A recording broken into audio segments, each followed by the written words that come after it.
Hello my dear genius friend, আমি অনুপমা রায়। আজকে আমি তোমাদের সাথে আলোচনা করব অনার্স ফাইনাল ইয়ারের পার্শিয়াল ডিফারেনশিয়াল ইকুয়েশন এই বইটার চ্যাপ্টার 4C, যেখানে বলা হয়েছে এফ অফ একটি ফাংশন ডি কমা ডি প্রাইম জেড, যেখানে হচ্ছে গিয়ে এর ডান পাশের যে আকারটা সেটা হবে x to the power m y to the power m, মানে এক্স এর পাওয়ার আর ওয়াই এর পাওয়ার সেম। এক্স এর পাওয়ার আর ওয়াই এর পাওয়ার যদি সেম হয় সেক্ষেত্রে আমাদের পার্শিয়াল ইন্টিগ্রাল যখন আমরা নির্ণয় করি দ্বিতীয় অংশটা, সেই ক্ষেত্রে আমাদেরকে নর্মাল বিস্তৃতির সূত্র ব্যবহার করতে হয়। তাহলে আমরা মেইন অঙ্কে চলে যাই। প্রথমে আমরা সহায়ক সমীকরণ লিখব। সহায়ক সমীকরণ আমরা জানি ডি স্কোয়ার ডি প্রাইমের কিছু মান আছে যেগুলো আমরা পূর্বের ক্লাসে জেনেছি, আর যদি না জেনে থাকো তাহলে এই অঙ্কের মাধ্যমে আবার জেনে নাও। ডি স্কোয়ার এর মান হচ্ছে এম স্কোয়ার, আর ডি এর মান হচ্ছে এম, আর ডি প্রাইমের মান হচ্ছে 1। তাহলে এখানে 1 বসাইলে সেম মানই হয়, তাই আমরা আর এটা লিখলাম না। আর 9 এর সাথে ডি প্রাইমের স্কোয়ার আছে, তাহলে ডি প্রাইমের মান হচ্ছে 1, 1 এর স্কোয়ার করলে 1ই হয়। আর এখানে যখন আমরা সহায়ক সমীকরণ নির্ণয় করব তখন আমাদের ডান পাশটায় 0 লিখতে হয়। তাহলে আমাদের পরবর্তী লাইনে আমরা কি পাচ্ছি, এখান থেকে এম এর মান বের করতে হবে। এটাই আমরা মিডল টার্ম বের করলে হয় 3m minus 3m plus 9 equal to 0। তাহলে এখান থেকে m কমন নিয়ে হবে m into m minus 3 minus 3 into m minus 3 equal to 0। তাহলে আমরা এখান থেকে m এর মান পাবো হচ্ছে গিয়ে m minus 3 into m minus 3 equal to 0, অর্থাৎ m ইকুয়াল টু 3,3। এবার আমরা এখান থেকে CF এর মান নির্ণয় করব। ঠিক আছে, সরি ফর দিস। তো এখানে আমাদের যখন CF এর মান নির্ণয় করব বা কমপ্লিমেন্টারি ফাংশন নির্ণয় করব, তখন আমাদের প্রথমে একটা ধ্রুবক মানে পাই ফাংশন ধরে নিলাম, একটা ফাংশন ধরে নিতে হয়, সেটা হচ্ছে গিয়া ধ্রুবক ফাংশনটা হচ্ছে পাই 1। আর এখানে y লিখতে হয় প্লাস দিয়ে এই প্রথম যে মানটা থাকে, প্রথম মানে এখানে যে দুইটা মানই থাকবে, প্রথম মান আর দ্বিতীয় মান যেটাই হোক, এইখানের মানের সাথে x গুণ হবে 3x।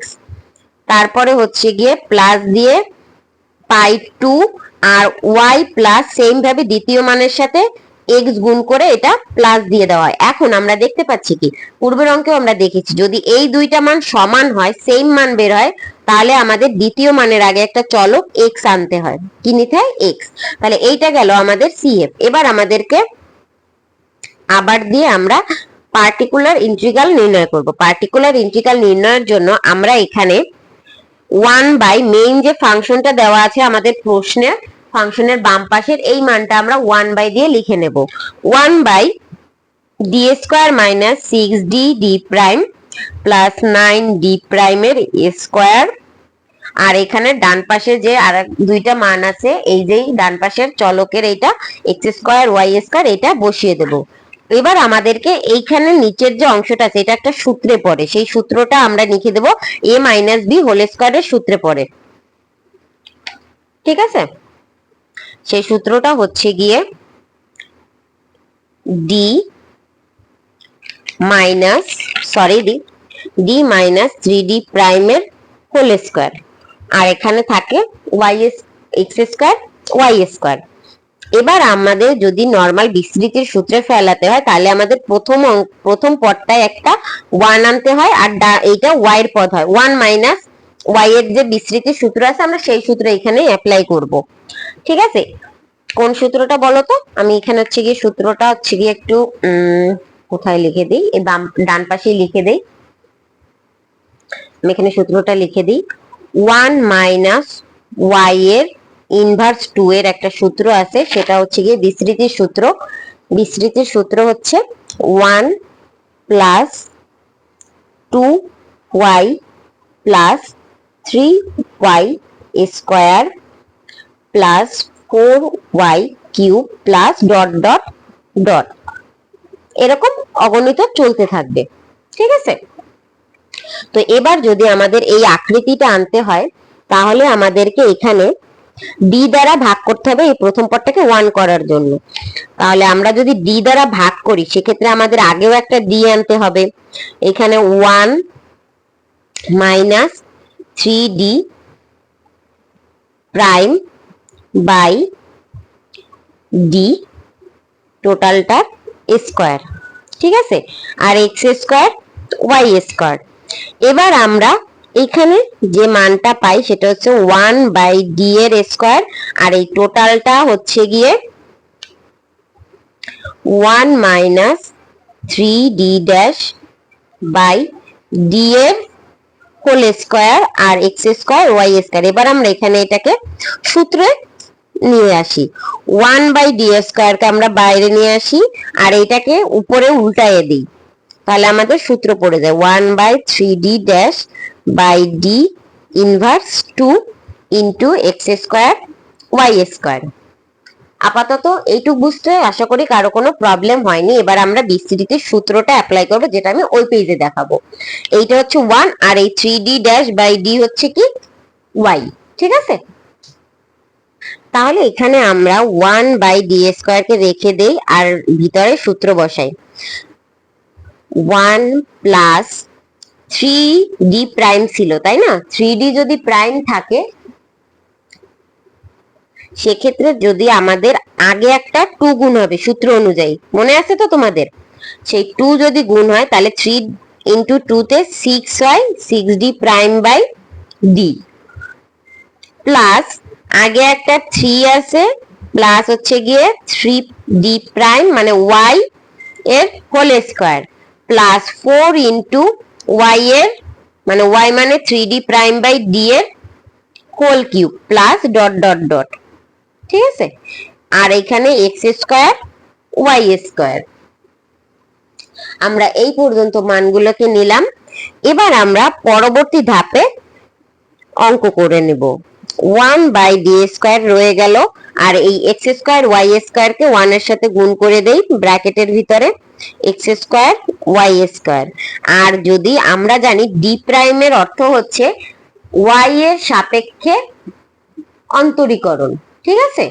ডি প্রাইমের অর্থ হচ্ছে ওয়াই এর সাপেক্ষে অন্তরীকরণ। যদি উপরে থাকে মানে সিঙ্গেল ডি থাকে সেটা হচ্ছে গিয়ে অন্তরীকরণ, আর 1 যদি থাকে ভাগ আকারে থাকে সেটা হচ্ছে গিয়ে ইন্টিগ্রেশন, ঠিক আছে।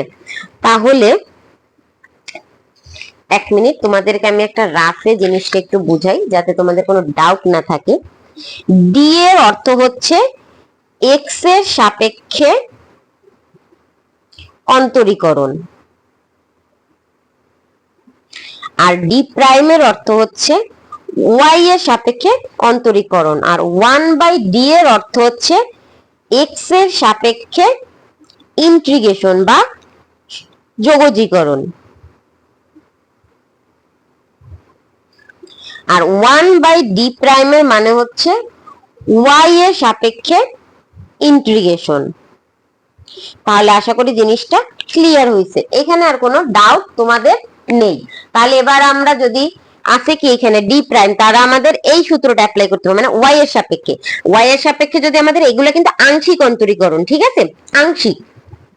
তাহলে যদি আমরা ওয়াই এর সাপেক্ষে করি সেক্ষেত্রে আমাদের এই যে এক্স স্কোয়ার ওয়াই স্কোয়ার আছে, আংশিকে কি হয়, যার সাপেক্ষে করা হয় সে বাদে বাকি পদটা হয়ে গিয়ে ধ্রুবক। তাহলে এক্স স্কোয়ারটা ধ্রুবক, তাহলে প্লাস দিয়ে আমরা 6/d এর কাজ পরে করব, আগে ডি প্রাইমটা করতেছি। আর এক্স স্কোয়ার হচ্ছে ধ্রুবক, তো ধ্রুবককে রেখে দিলাম। আর ওয়াই স্কোয়ারকে যদি আমরা করি তখন আমাদের অন্তরীকরণ করলে মানটা আসবে, আমি এখানে লিখে দিচ্ছি তোমাদের,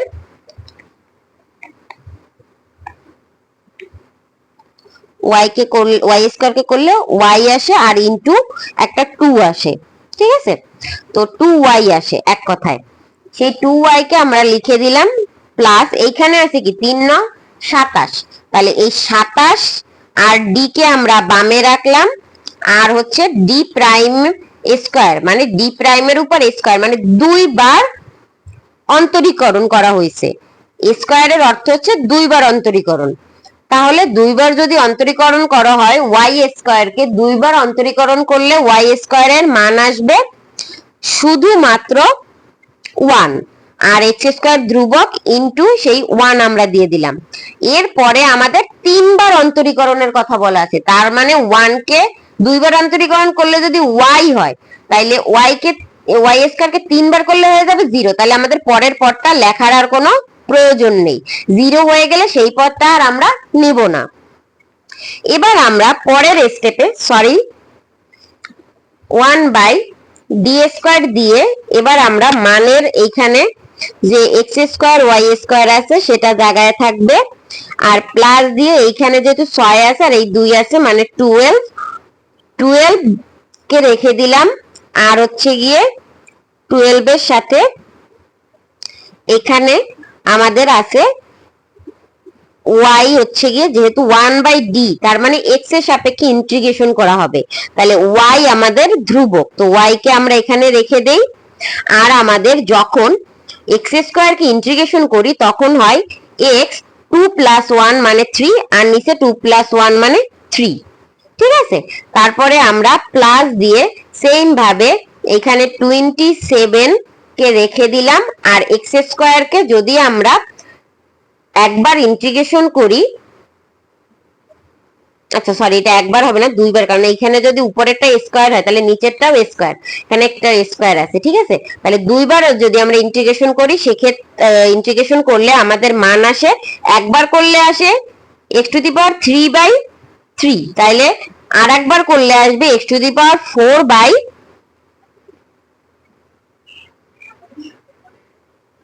3 × 4। ঠিক আছে, 3 × 4, কারণ দুইবার করলে এই মানটাই আসে, তাহলে এটা আমরা লিখে দিলাম।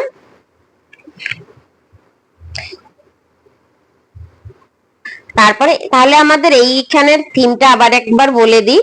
এইটা যখন আমরা করেছিলাম তখন হচ্ছে গিয়া এখানে দুইবার করেছিলাম আর এখানে আর একটা 2 আসছিল, এটা 1 না, এটা হচ্ছে গিয়ে 2।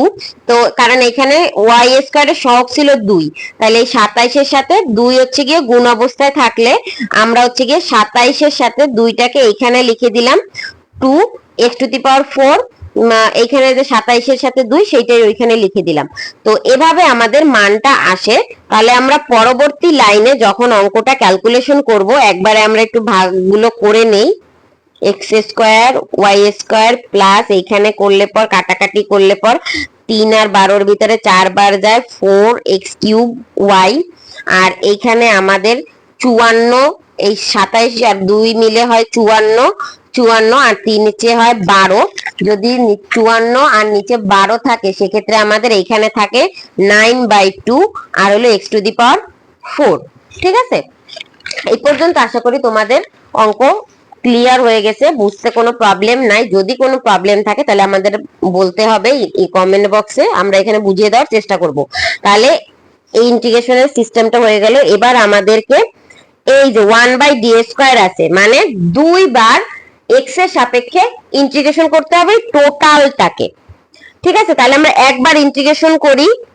এই যে একবার ইন্টিগ্রেশনের জন্য আমরা একটা d দেব, একবার ইন্টিগ্রেশন করতে হবে, তার মানে 1/d থেকে যাবে আর একবার ইন্টিগ্রেশন হবে। যদি সেইটাই হয় তাহলে আমাদের এইখানে বিষয়টা দাঁড়াবে